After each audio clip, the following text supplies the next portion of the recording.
Hello students, today we are going to learn chapter number 3, development journey of a seed, part 3, standard 5.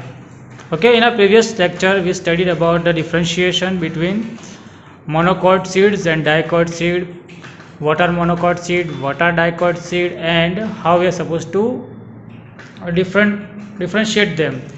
तो किस तरीके से हम उन दोनों के बीच का तफावत जो भेद होता है वो हम देख सकते हैं, कौन से मोनोकॉट सीड है, कौन से डाइकॉट सीड है, और उसके बारे में हमने जानकारी ली थी, कौन से पल्सिस है, कौन से सीरियल्स है, कौन से ऑयल सीड्स है, और वो सब हमने देखा था। अब हम नेक्स्ट पार्ट की ओर बढ़ते हैं, जिसके अंदर हमें एक एक्टिविटी दी हुई है। तो उस एक्टिविटी में क्या है mainly, so here you are given, here you said that take 2 or 3 monocot and dicot seeds. तो 2-3 monocot या dicot seed लेने हैं। So these seeds in a teacup, plastic bag or open space around your house or a school.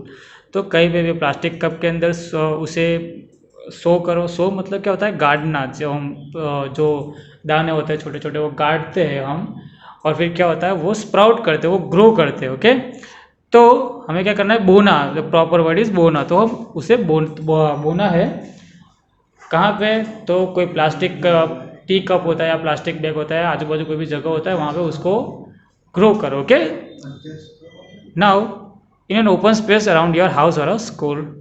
सो क्यों हमें ये बताया हुआ है कि हमें क्यों ये करना है, तो ये सब हम लेवल देखने हैं उसका अलग अलग, कि कौन सा जल्दी ग्रो करता है, कौन सा जल्दी ग्रो नहीं करता है, क्या क्या चीज़ें रिक्वायरमेंट होती है, क्या क्या चीज़ें रिक्वायरमेंट नहीं होती है, और ये सब के बारे में हमें जानने के लिए हमने ये एक्सपेरिमेंट किया है। See that they are expose to the sunlight. तो ये हमें महत्व रखना है उसका कि they are expose to the sunlight, वो सनलाइट के अंदर रहे या सनलाइट उस पर गिरनी चाहिए। वाटर द प्लांट्स टाइमली, तो एक प्रॉपर टाइम के तहत हमें पानी भी डालना है। हम पानी डालते हैं प्लांट्स में, वैसे ऑब्जर्व देम डेली, और उसके जो प्लांट्स हमने ग्रो किए वो डेली ऑब्जर्व करने और उसके नोटिस लिखनी है या नोटेशंस रखना है अपने पास। Okay, so now you are given some questions which you are suppose to answer. Write the names of seeds which have sprouted first. तो जो भी अपने सीड्स लिए थे उसमें से कौन से स्प्राउट जल्दी हुए थे, तो जैसे मैंने किया था उस हिसाब से मैं आंसर दूंगा। आप कोई भी तरीके के आपने जो अपने हिसाब से जो भी प्लांट्स लिए, जो भी सीड्स लिए, उसके हिसाब से आप लिखोगे कौन से जल्दी स्प्राउट हुए थे, कौन से। ये चीज़ करने से पहले आपको ये भी ध्यान में रखना होगा कि सारे के सारे जो सीड्स होते हैं वो इक्वल डेप्थ के अंदर आप शो करें, क्योंकि कोई सीड होता है वो ज़्यादा अपने उंडा अगर उसको शो कर दिया या ज़्यादा डेप्थ पर शो कर दिया तो उसे ऊपर आने में ज़्यादा टाइम लगेगा। तो you suppose to check first the depth, how much deep they are sown.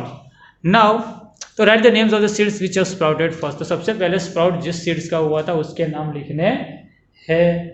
तो अकॉर्डिंग टू मी यहाँ पे wheat and grams where the seeds which sprouted first. तो व्हीट और ग्रेम्स ऐसे सीड्स थे जो जल्दी स्प्राउट हो जाते हैं और वो जल्दी सबसे पहले स्प्राउट हुए थे। Now which seeds have grown by the 5th day. तो कौन सा सीड ऐसे थे जो चौथे पाँचवें दिन पे ग्रो किए थे। तो wheat and the field beans grown on the 5th day। तो wheat और field beans जो थे वो 5वें दिन पे ग्रो किए थे। Now seeds which have grown the tallest। तो सबसे ऊंचे, the seeds which have grown the tallest, यहाँ पे ये लिया हुआ है the seeds which have grown the tallest। तो सबसे ऊंचे कौन से हुए थे, तो सबसे ऊंचे कौन से होते हैं, grams. Okay, so the green gram is the seeds which grew tallest. तो सबसे टॉलेस्ट ये ग्रो किया था। Which seeds were the first to sprout bearing 2 leaves. तो ऐसे सीड्स कौन से थे जो सबसे स्प्राउट हुए पर सबसे पहले जिसपे 2 पत्ते आए थे या 2 सीड्स आए थे, तो वो कौन से सीड्स थे उसके नाम यहाँ पे आपको लिखने हैं। तो you can say the seeds of wheat and grams were bearing 2 leaves. Okay, now next page अगर हम देखते हैं तो draw the pictures of a fill in the colours. तो यहाँ पे पिक्चर ड्रॉ करना है और कलर ड्रॉ कर लिखने हैं। तो यहाँ पे लिखा हुआ है the draw the picture of germinating seed. तो जर्मिनेटिंग सीड होता है उसके पिक्चर। तो यहाँ पे देखो आपको पिक्चर भी दिए हुए ऑब्जर्वेशन के अंदर, देखो एक छोटा सा सीड है, उसके बाद वो ने शो किया, फिर धीरे धीरे वो ग्रो करता है। यहाँ से देखो स्प्राउट निकला, ये पहले अंदर रखा हुआ है, ओके, गाड़ा हुआ है, बोया हुआ है। नाउ यहाँ पे देखते हैं हम उसका स्प्राउट निकला है, छोटा सा मूल, ओके, वो निकला हुआ है जो जिसे बोलते हैं अंकुर, ओके, छोटा सा अंकुर फलित हुआ है यहाँ पे। पर धीरे धीरे ये भी ग्रो करेगा यहाँ से, और क्या होगा, ऐसी इस तरीके से ग्रो करेगा, और यहाँ पे क्या हो गए, दो पत्ते दिख रहे हैं हमें, दो छोटी छोटी पत्तियाँ दिख रही है, और ये ग्रो करेगा, फिर धीरे धीरे ग्रो करेगा और वापस इसकी हाइट बढ़ेगी, वापस हाइट बढ़ेगी, और फिर आप देखते हो ये अपनी टॉप हाइट पे पहुंच चुका है, जहाँ पे वो फ्लावर बियर करेगा या फ्रूट बियर कर सकता है। ओके, आप ऑब्जर्व कर सकते हो अपने घर पे भी बहुत सारे पेड़ लगा के, वो जो भी प्लांट लगाना वो लगा के। तो यहाँ पे आपको इसी तरीके से इन दोनों में से कोई भी ड्रॉ करना है और कलर करने हैं। Now what is given over here, observation you can observe over here, think and say what if mango fruit develops on a climber of ground god। तो जो गार्ड होता है जिसे बोलते हैं लॉकी, ओके, सो लॉकी का जो क्लाइंबर होता है, आपने देखा होगा लॉकी का क्लाइंबर होता है, वो क्लाइंब करते हुए एक पेड़ के ऊपर या कोई भी उसका सपोर्ट होता है उसके ऊपर क्लाइंब करके वो ग्रो करता है। तो मैंगो अगर फ्रूट होता है वो क्लाइंबर पे आता होगा, ओके, ऐसे लॉकी के क्लाइंबर पे, तो क्या होता, तो ऑब्वियसली आप बोल सकते हो कि हमें मैंगो खाने के लिए बड़े बड़े पेड़ों पे चढ़ना नहीं पड़ता और डायरेक्ट हमें मिल सकते थे, okay, instead of mango tree, तो डायरेक्टली हमें मिल सकते थे मैंगो। या तो फिर ऐसा बोल सकते हैं कि मैंगो के वजन से गिर सकता था, पर एक्चुअली लौकी का भी वजन होता है, तो यू कैन से कि हमें ज़्यादा कोई प्रॉब्लम नहीं होगी, जैसे कि हम बड़े बड़े पेड़ पे चढ़ के मैंगोस तोड़ते हैं, ओके, और खाते हैं, मतलब कि जो भी होते हैं वो माली और वो सब। तो वैसे ही अगर क्लाइंबर पे मैंगो ग्रो करती होगी तो क्या होता, तो हमें कोई प्रॉब्लम नहीं होती, और हर एक घर पे हम एक मैंगो ट्री ग्रो कर सकते हैं, जैसे क्लाइंबर ऑफ ग्राउंड ग्रो कर सकते हैं, और फिर हम मैंगो खा सकते हैं। Now if there were no seeds in the world, तो क्या होता अगर कोई भी सीड होता ही नहीं, तो क्या होता कि कोई भी प्लांट ग्रो नहीं करता। एक्चुअली हमारी जो भी लाइफ है वो डिपेंडेंट है प्लांट्स पे डायरेक्टली और indirectly, okay. If you vegetarian we can say that we are eating plants for our food. If you say about animals, तो एनिमल्स के बारे में देखते हैं तो वो भी प्लांट्स खाते हैं, और कार्निवोर्स होते हैं वो भी प्लांट ईटिंग एनिमल खाते हैं। पर अगर प्लांट्स नहीं होगे तो प्लांट ईटिंग एनिमल्स नहीं होगे, क्योंकि वो भूखे मर जाएंगे, अगर या तो फिर ग्रो ही नहीं कर सकते, वो उनका कोई वजूद ही नहीं होगा, और फिर अगर वो नहीं होगा तो कार्निवोर्स नहीं होगा, तो दूसरी मतलब कि फूड चेन होती है वो पूरी डिस्टर्ब हो जाएगी, इसे बोलते हैं प्राइमरी, ओके।